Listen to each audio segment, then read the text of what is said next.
التغيير ليس مستغربا.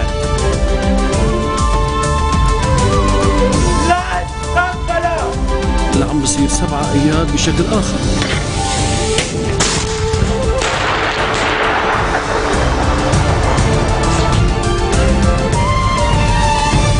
Bonjour à tous et merci de nous rejoindre sur Futur TV pour cette nouvelle édition de la rédaction. Voici les titres de ce journal. Présidentielle libanaise, Amin Jmaïel se lance dans une tentative du dernier quart d'heure et s'entretient avec Michel Sleiman. Le chef du parti Kataeb prévient qu'il n'y a pas d'alternative à la tenue du scrutin. Tribunal spécial pour le Liban, Karma Khayat et El Jadid accusés d'outrage pour avoir délibérément entravé le cours de la justice. Ils plaident non coupables. La journaliste critique le gouvernement libanais. Coup de filet anti-djihadiste à Strasbourg. Plusieurs hommes de retour de Syrie et soupçonnés d'être partis se battre contre le régime ont été arrêtés et placés en garde à vue. Et à suivre également dans ce journal, des avions de surveillance américains survolent le Nigeria pour aider à localiser les plus de 200 lycéennes enlevées et détenues par Boko Haram. Les concertations se multiplient à l'avant-veille de la 4e session parlementaire consacrée à l'élection présidentielle. On n'est plus qu'à 12 jours de la fin du mandat de Michel Sleiman, le 25 mai. Les députés ont échoué à 3 reprises à élire son successeur.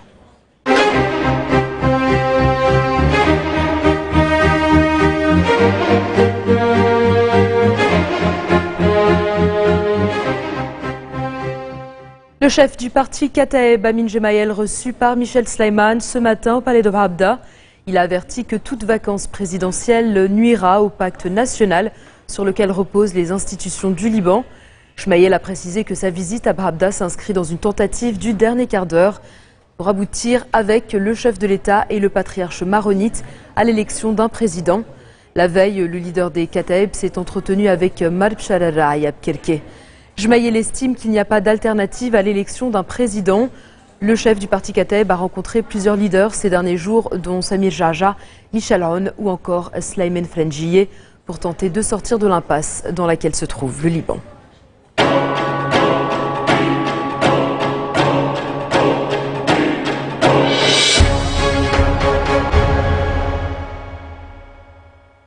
Comparution d'Al Jadid et de sa journaliste Karma Khayat ce matin devant le tribunal spécial pour le Liban à La Haye. Le juge compétent en matière d'outrage au TSL a ordonné leur comparution ainsi que celle du quotidien Al-Akhbar et son journaliste Ibrahim El-Amin. Ils sont accusés d'outrage au tribunal pour avoir délibérément entravé le cours de la justice et pour avoir mis en danger la sécurité de plusieurs centaines de témoins. S'adressant au juge, Karma Khayat a déclaré que la recherche de la vérité est un droit sacré. Elle a plaidé non coupable, à l'instar d'Al Jadid quelques minutes plus tôt. Elle s'est par ailleurs attaquée au gouvernement libanais, l'accusant d'être régi par des forces externes et une tutelle internationale. S'exprimant aux médias à l'issue de sa comparution, la journaliste a indiqué que le but du tribunal est d'empêcher tout média de dire la vérité, l'accusant d'atteinte claire au pouvoir de l'État libanais et à sa souveraineté. Quant à Ibrahim El-Amin, il a envoyé une lettre au TSL pour demander le report de la procédure et a décidé de s'abstenir de comparaître devant le tribunal. S'exprimant en direct sur Al Jadid, il a dit avoir demandé au tribunal une série de mesures menaçant de ne pas comparaître si elles ne sont pas prises. Le journaliste a par ailleurs rappelé qu'il est du devoir des forces politiques de protéger les lois libanaises. Dossier de la grille des salaires des fonctionnaires. Le président du comité de coordination syndicale a de nouveau critiqué la politique de l'État et de ses représentants. Lors d'une manifestation à Hamra, il les a qualifiés de menteurs et de voleurs, dénonçant un coup contre la fonction publique et l'absence de réforme étatique au niveau des salaires, des retraites ou encore des impôts. C'est tout le secteur public qui est appelé à faire grève demain, alors que le Parlement doit tenir une séance plénière. La grève de mercredi vise à protester contre le rapport de la sous-commission parlementaire chargée de l'étude de la grille des salaires. Selon ce rapport, de nombreuses modifications ont été apportées aux demandes formulées par le CCS, notamment l'abaissement du montant de la grille de 2400 milliards à 1800 milliards de livres libanaises. Sur un plan sécuritaire, le juge d'instruction militaire a recueilli la peine de mort contre 2 détenus libanais pour appartenance à Daesh, aussi connu sous le nom de l'État islamique en Irak et au Levant. Kaussi Moussa et Hossein Berri sont accusés de terrorisme. Ils sont également accusés de meurtre et de tentative de meurtre à l'encontre de 2 soldats libanais à Wadi Khaled, au Liban Nord.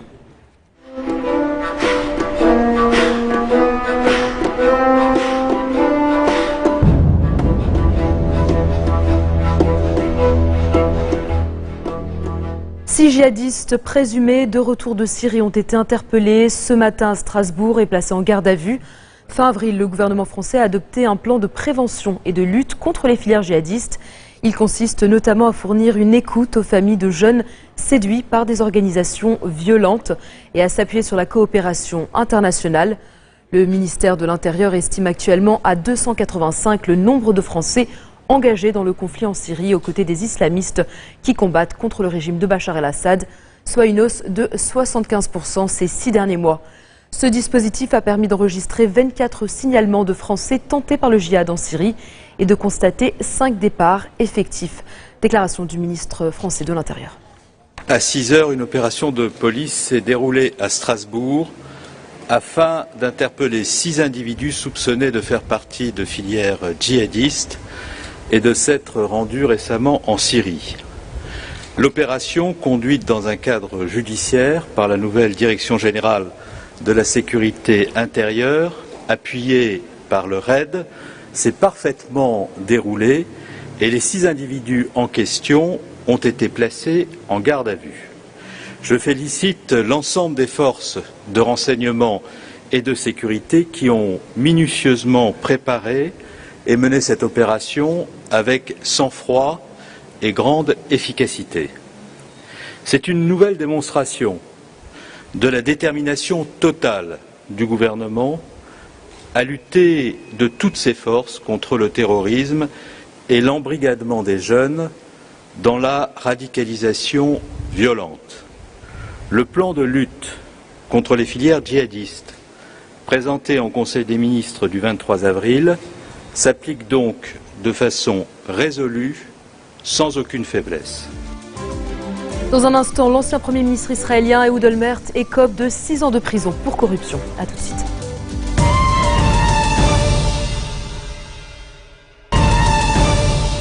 Retour sur le plateau d'info de Futur TV. C'est la première fois qu'un chef de gouvernement en Israël écope de la prison. Le parquet de Tel Aviv a condamné Ehud Olmert à 6 ans derrière les barreaux.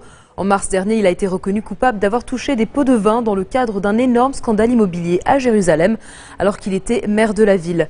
Ehud Olmert est considéré depuis 2010 comme le principal suspect dans cette affaire. Il aurait, selon l'accusation, touché plus de 200 000 $. Âgé de 68 ans, il est l'un des hommes politiques les plus chevronnés du pays. Il a également été condamné pour faux témoignage, pour avoir tenté de ternir la réputation du témoin principal de l'accusation. Ehud Olmert est devenu Premier ministre en mars 2006, succédant à Ariel Sharon. Leader du parti centriste Kadima jusqu'en 2008, il a été poussé à la démission du parti et du gouvernement par plusieurs affaires de corruption. L'ambassadeur de Jordanie en Libye a été libéré par ses ravisseurs et de retour dans son pays. Fawaz El-Haytan avait été enlevé à Tripoli le 15 avril par des hommes armés qui avaient attaqué son véhicule et tiré sur son chauffeur alors qu'il quittait son domicile. Amman a d'ailleurs remis à Tripoli un djihadiste libyen en échange de son diplomate. Mohamed Saïd Dorsi, alias Mohamed Nos, était détenu en Jordanie depuis plus de 7 ans pour son implication présumée dans la planification d'un attentat à l'aéroport d'Amman. Après avoir dépêché une équipe d'experts civils et militaires dans le nord du Nigeria, les États-Unis ont envoyé des avions espions survoler la zone. Ils ont pour mission de retrouver les lycéennes enlevées par le groupe islamiste Boko Haram. Des équipes françaises et britanniques sont également mobilisées. Sur le terrain, des experts américains décortiquent la vidéo de Boko Haram. Diffusée lundi, elle montre une centaine de jeunes filles voilées et présentées comme faisant partie des lycéennes kidnappées. Dans une autre vidéo, le chef de Boko Haram explique avoir converti ses otages à l'islam. Un sommet sur la sécurité au Nigeria doit avoir lieu samedi à Paris, sur proposition de François Hollande.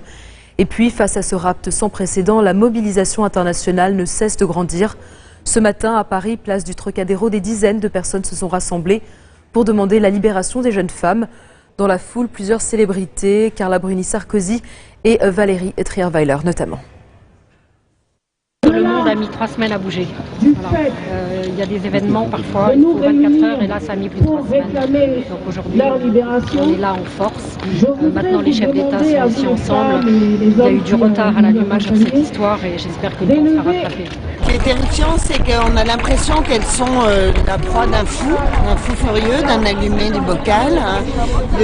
Certains utilisent la religion pour des causes de fous furieux, et ça c'est insupportable. La religion, c'est pas fait pour ça.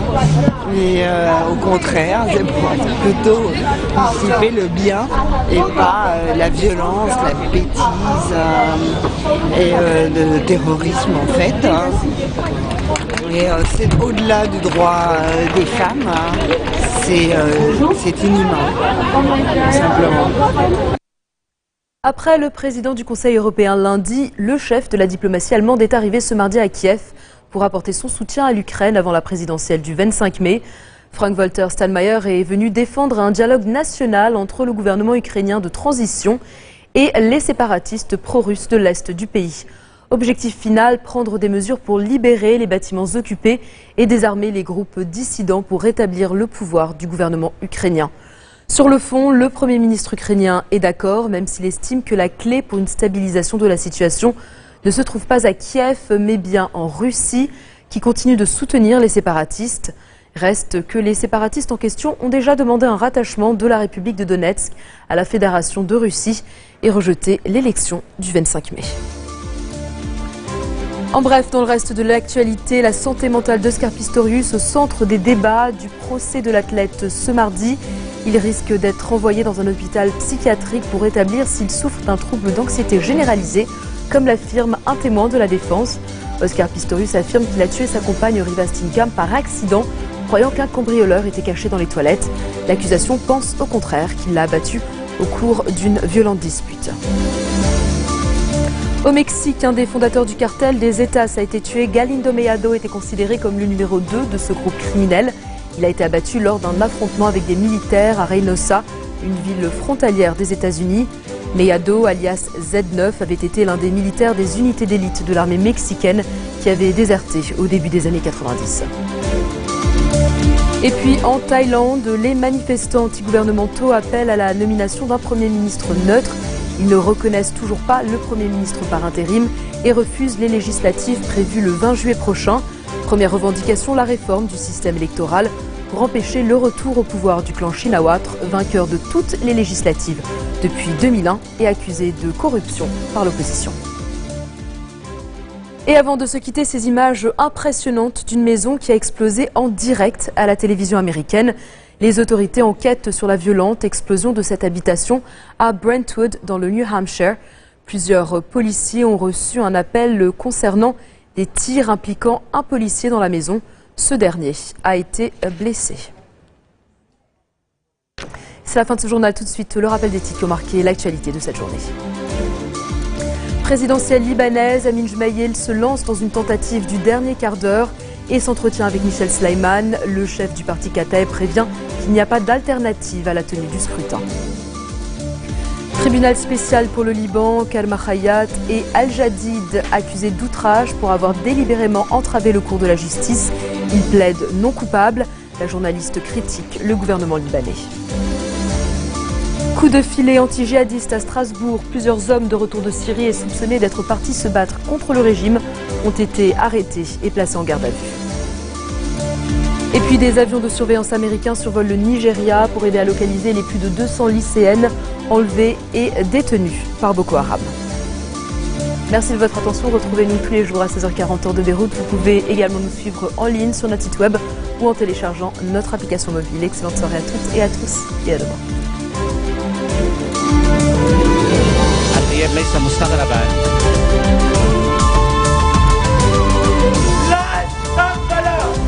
العم بصير 7 أيام بشكل آخر.